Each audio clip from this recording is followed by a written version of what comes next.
Al-Khidmat foundation Pakistan, کوئی تعبیر ادھوری نہ رہے۔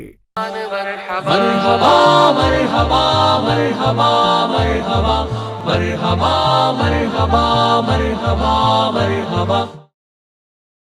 ویڈیو آگے دیکھنے سے پہلے چینل کو سبسکرائب کریں اور بیل آئیکن پر کلک کریں۔ بسم اللہ الرحمن الرحیم۔ رمضان سیریز کے ساتھ آپ کے سامنے یہ سوال بہت اہم ہے کہ پورے رمضان میں پورا معاشرہ جس برکت کو محسوس کرتا ہے، نیکی کے اجتماعی ماحول کو محسوس کرتا ہے، رمضان کا مہینہ ختم ہونے کے بعد وہ برکتیں ہمیں نظر کیوں نہیں آتی؟ اس سوال پہ اب غور کر لینا چاہیے اس 2022 میں، تاکہ مسلمانوں کے جو اجتماعی مسائل ہیں اس کا حل جلد از جلد نکالا جا سکے۔ اللہ کا شکر ہے کہ ہم سب جانتے ہیں بحیثیت مسلمان کے رمضان کی اہمیت کیا ہے۔ پیارے نبی صلی اللہ علیہ وسلم کی ایک حدیث کے مطابق لوگوں تم پر ایک عظمت اور برکت کا مہینہ سایہ فگن ہونے والا ہے، اور یہ وہ مہینہ ہے جس میں ایک رات 1000 مہینوں سے بہتر ہے۔ اللہ نے اس مہینے کے روزے فرض قرار کر دیے اور قیام لیل کو نفل قرار دیا ہے۔ جو شخص اس مہینے میں دل کی خوشی سے بطور خود کوئی نیک کام کرے گا اور دوسرے مہینوں کے فرض کے برابر، وہ دوسرے مہینوں کے فرض کے برابر اجر پائے گا، اور جو شخص اس مہینے میں ایک فرض ادا کرے گا اس کو دوسرے مہینوں کے 70 فرائض کے برابر ثواب بخشے گا انشاءاللہ اللہ تعالیٰ۔ ہمیں بچپن سے جو ہی اس بات کی تربیت دی جاتی ہے کہ رمضان کا مہینہ جو ہے اس میں سے زیادہ خیر کو کیسے سمیٹنا ہے، اور ہم سب مل کے اس کی پوری کوشش بھی کرتے ہیں۔ لیکن یہ سوال اپنی جگہ بالکل ویلڈ ہے کہ اس کے بعد ہمیں کیا ہو جاتا ہے۔ ہم جب آبجیکٹو کے اوپر نظر ڈالتے ہیں کہ ہم اتنی مشقت میں پڑتے ہی کیوں ہیں، ہم یہ کہنا چاہیے کہ بہترین قسم کی جو ایکسرسائز ہے وہ ہم کرتے ہی کیوں ہیں۔ جب ہم قرآن سے اس کا جواب ڈھونڈتے ہیں تو اللہ تعالیٰ نے فرمایا کہ اے لوگوں، ہم نے تم پہ روزے فرض کیے جیسا کہ تم سے پہلے کے لوگوں پہ فرض کیے تھے تاکہ تم متقی بن سکو۔ تو ہمیں جواب یہ ملتا ہے کہ اللہ تعالیٰ اصل میں ہمیں رمضان کے ذریعے متقی بنانا چاہتا ہے۔ ہم نے اس بات کو بھی سمجھ لیا، لیکن سوال پھر وہی ہے کہ یہ ساری ٹریننگ فار واٹ، کس مقصد کے لیے؟ متقیوں کی یہ ٹیم جو تیار کی جا رہی ہے معاشرے میں، آخر ان کا مقصد ہے کیا؟ اور متقیوں کا یہ کردار ہمیں رمضان کے بعد نظر کیوں نہیں آتا؟ اس سوال کا جب ہم جواب ڈھونڈتے ہیں تو ہمیں یہ محسوس ہوتا ہے کہ کہیں پر کچھ ایسا مسئلہ ہے انڈرسٹینڈنگ کا جہاں ہم نے اس سفر کو ہی منزل سمجھ لیا۔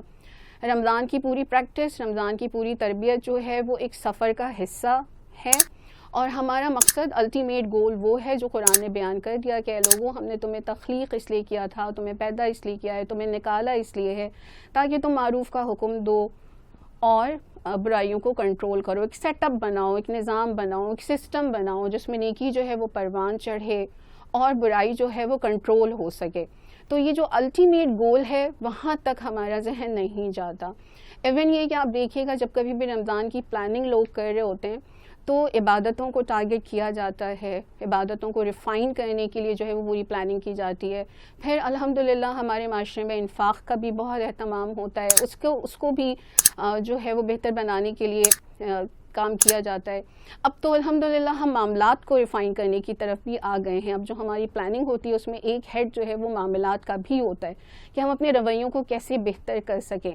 لیکن جو چیز اگنور ہو رہی ہوتی ہے، جس ہیڈ کی طرف ہم نہیں آتے، جس کالم کو ہم ڈیزائن نہیں کرتے، وہ یہ کہ اس معاشرے میں دین اسلام کو کھڑا کرنے کے لیے ہم اپنے آپ کو کیسے یوٹیلائز کر سکتے ہیں رمضان کے بعد۔ اللہ تعالیٰ نے جو بہترین تربیت دینے کے بعد ہمیں کھڑا کیا تھا وہ ہم کس طرح کریں۔ اچھا، بڑی کامن سی بات ہے کہ اگر بلکہ ایک صاحب کو تو ہم ذاتی طور سے جانتے بھی ہیں کہ جن کو بچپن سے کریز تھا کہ وہ کمانڈوز کی ٹریننگ حاصل کر سکیں، اور آگے جا کے انسان جس چیز پہ فوکس کرتا ہے اس کو حاصل بھی کرتا ہے۔ کافی عرصے کے بعد، طویل گیپ کے بعد جب ان سے ملاقات ہوئی تو اندازہ تھا کہ شاید وہ بہت ترقی کر گئے ہوں گے، آگے بڑھ گئے ہوں گے، لیکن محسوس ہوا کہ ایسا نہیں ہے۔ جب گفتگو کی تو پتہ یہ چلا کہ اصل میں جو سارا کریز تھا نا وہ اس کمانڈو ٹریننگ کا تھا، اس سے آگے ان کے پاس کوئی لائف گول موجود نہیں تھا، نہ پروفیشنل نہ الٹیمیٹ۔ یہ جو چیز ہے نا انڈرسٹینڈنگ کا، یہ جو مسئلہ ہے، اس کی وجہ سے ہمیں سوسائٹی میں، معاشرے میں رمضان کے بعد وہ اسپرٹ نظر نہیں آتی سسٹم کو کھڑا کرنے کے لیے۔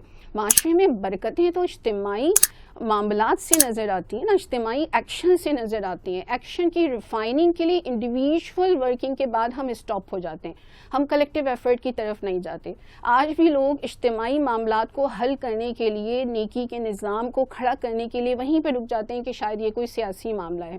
حالانکہ اگر وکیپیڈیا کے اکارڈنگ آپ کی تعداد آپ کے معاشرے میں 97% سے زیادہ ہے تو پھر ہونا تو یہ چاہیے تھا کہ اس معاشرے میں ہمیں جھلکنا چاہیے تھا نا، مسلمانوں کو جھلکنا چاہیے تھا. جو وکیپیڈیا ہمارے بارے میں یہ بتاتا ہے کہ پاکستان میں ہماری تعداد 97% سے زیادہ ہے، تو ہونا تو یہ چاہیے تھا کہ جو سوسائٹیز کی سائنس ہے، جس معاشرے میں جو مذہب کے ماننے والے زیادہ ہوتے ہیں وہ وہاں ریفلیکٹ کرتا ہے. ہونا تو پھر یہ چاہیے تھا کہ پاکستانی معاشرے میں دین اسلام ریفلیکٹ کرے، لیکن ہم یہ دیکھتے ہیں کہ وہ ریفلیکشن ہمیں نظر نہیں آتا. یہ ایک بہت بڑا سوال ہے اور اس کی وجہ یہی ہمیں سمجھ میں آتی ہے کہ ہم نے رمضان کی پوری تربیت کو، اس پوری پریکٹس کو اپنی منزل بنا دیا. اصل کام جو ہمارے کرنے کا ہے کہ اس تربیت کے ذریعے، ان متقیوں کی ٹیم کے ذریعے ہمیں اللہ کی زمین پہ اللہ کے نظام کو کھڑا کرنا تھا. اس کو شاید ہم نے اگنور کر دیا. یہی وجہ ہے کہ ہم اس ریفلیکشن کو محسوس نہیں کر پاتے رمضان کے بعد، جو کہ ڈیورنگ رمضان ہمیں محسوس ہوتا ہے.